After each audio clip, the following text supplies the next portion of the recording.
ഏറെ അനിശ്ചിതത്വത്തിനൊടുവിലാണ് ഇന്ത്യൻ വംശജ സുനിത വില്യംസിനെ ഉൾപ്പെടെ വഹിച്ചുകൊണ്ടുള്ള നാസയുടെ ബഹിരാകാശ പേടകം കുതിച്ചുയർന്നത്.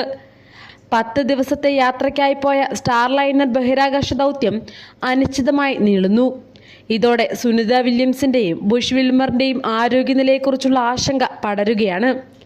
സുനിതയ്ക്കും ബുഷിനും 3 മാസം വരെ രാജ്യാന്തര ബഹിരാകാശ നിലയത്തിൽ കഴിയാൻ സാധിക്കുമെന്ന് നാസ ആവർത്തിക്കുമ്പോഴും ഇരുവരുടെയും ആരോഗ്യനിലയിൽ പ്രശ്നമുണ്ടെന്നാണ് റിപ്പോർട്ടുകൾ. സ്റ്റാർലൈനറിന്റെ ദൗത്യത്തിന്റെ ദൈർഘ്യം 45 ദിവസത്തിൽ നിന്ന് 90 ദിവസമായി നീട്ടുന്നത് ബഹിരാകാശ ഏജൻസി പരിഗണിക്കുന്നതായി റിപ്പോർട്ടുകളുണ്ടായിരുന്നു. പേടകത്തിന്റെ തകരാർ പരിഹരിക്കാൻ ഇനിയും സമയമെടുക്കുമെന്നതിനാലാണ് സുനിതയുടെയും സഹയാത്രികൻ യൂജിൻ ബുച്ച് വിൽമോറിന്റെയും മടക്കയാത്ര വൈകുന്നത്. ബോയിങ് സ്റ്റാർലൈനർ അന്താരാഷ്ട്ര ബഹിരാകാശ നിലയത്തിന് അരികിലെത്തിയപ്പോൾ പേടകത്തിൽ നിന്ന് ഹീലിയം വാതക ചോർച്ചയുണ്ടായതാണ് പ്രതിസന്ധിക്ക് കാരണമായത്. ചില യന്ത്രഭാഗങ്ങൾ പ്രവർത്തിപ്പിക്കാൻ കഴിയാതിരുന്നത് ദൗത്യം ദുഷ്കരമാക്കിയിരുന്നു. യാത്രികരുടെ സുരക്ഷ പരിഗണിച്ച് പേടകത്തിന്റെ സാങ്കേതിക പ്രശ്നങ്ങൾ വീണ്ടും പരിശോധിച്ച ശേഷമേ മടക്കയാത്രയ്ക്ക് നാസ അനുമതി നൽകുകയുള്ളൂ. ഇതിനു മുമ്പ് 2 ബഹിരാകാശ യാത്രകൾ നടത്തിയിട്ടുള്ള ആളാണ് സുനിത. നാസയുടെ കണക്ക് വെച്ച് അവർ ബഹിരാകാശത്ത് 322 ദിവസം ചിലവഴിച്ചിട്ടുണ്ട്. പ്രശ്നം അതല്ല. ദീർഘകാലം ബഹിരാകാശത്ത് തുടരാനുള്ള മുന്നൊരുക്കങ്ങൾ സുനിതയോ ബുഷ് വിൽമറോ നടത്തിയിട്ടില്ല എന്നതാണ് പ്രതിസന്ധി ഉണ്ടാക്കുന്നത്. അതുകൊണ്ട് മൈക്രോഗ്രാവിറ്റിയും റേഡിയേഷനും പ്രശ്നക്കാരായേക്കുമെന്നാണ് വിദഗ്ധരുടെ ആശങ്ക. യാത്രികരുടെ ശാരീരിക മാനസികാരോഗ്യത്തെ ഇത് ബാധിച്ചേക്കാം. ഗുരുത്വാകർഷണമില്ലാത്തതിനാൽ ശരീരത്തിന്റെ സന്തുലിതാവസ്ഥ താളം തെറ്റും.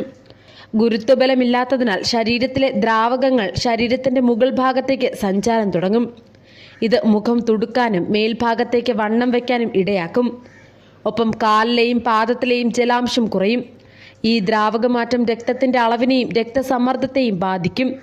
ഇത് ഹൃദയധമനികളുടെ പ്രവർത്തനത്തെ ബാധിക്കും. എല്ലുകൾക്കും സാരമായ ശോഷണം ഉണ്ടാക്കുകയും ചെയ്യും. ശരീരദ്രവങ്ങളിലെ അസന്തുലിതാവസ്ഥ മൂത്രാശയ സംബന്ധമായ രോഗങ്ങൾക്കും കാരണമായേക്കാം. മൂത്രത്തിൽ കാൽസ്യത്തിന്റെ അളവ് വർദ്ധിക്കുന്നതിനാൽ സഞ്ചാരികൾക്ക് മൂത്രത്തിൽ കല്ലുണ്ടാകാനുള്ള സാധ്യതയേറും. ഹോർമോൺ സന്തുലനം താളം തെറ്റുമെന്നും ഇൻസുലിൻ പ്രതികരിക്കാതെ വരുമെന്നും മുന്നറിയിപ്പ് നൽകുന്നുണ്ട്. കാഴ്ചശക്തി കുറയാനുള്ള സാധ്യതയും വലിയ വെല്ലുവിളിയാണ്. മൈക്രോഗ്രാവിറ്റി കാരണം യാത്രികരുടെ പേശികൾ ചുരുങ്ങുകയും അസ്ഥിയുടെ ആരോഗ്യം ക്ഷയിക്കുകയും ചെയ്യാനുള്ള സാധ്യതയും ഏറെയാണ്. ശരീരത്തിലെ ധാതുക്കൾ നഷ്ടപ്പെടുന്നതോടെ അസ്ഥിശോഷണത്തിന് സമാനമായ സ്ഥിതിയുണ്ടാകും. വ്യായാമങ്ങൾ കൊണ്ട് ഇതിനെ ഒരു പരിധിവരെ ചെറുക്കാമെങ്കിലും അസ്ഥികളുടെ ആരോഗ്യം പൂർണ്ണതോതിൽ സംരക്ഷിക്കാൻ പ്രയാസമാണ്. നടുവിലെയും പിൻഭാഗത്തെയും പേശികളെയാണിത് ഏറ്റവുമധികം ബാധിക്കുക. റേഡിയേഷൻ ഉണ്ടാക്കുന്ന ആരോഗ്യ പ്രശ്നങ്ങളാണ് കൂട്ടത്തിൽ ഗുരുതരം. തുടർച്ചയായി വികിരണമേൽക്കുന്നത് യാത്രികരുടെ ജനിതക ഘടനയിൽ തന്നെ മാറ്റം വരുത്തിയേക്കാമെന്നും വിദഗ്ധരുടെ അഭിപ്രായമുണ്ട്.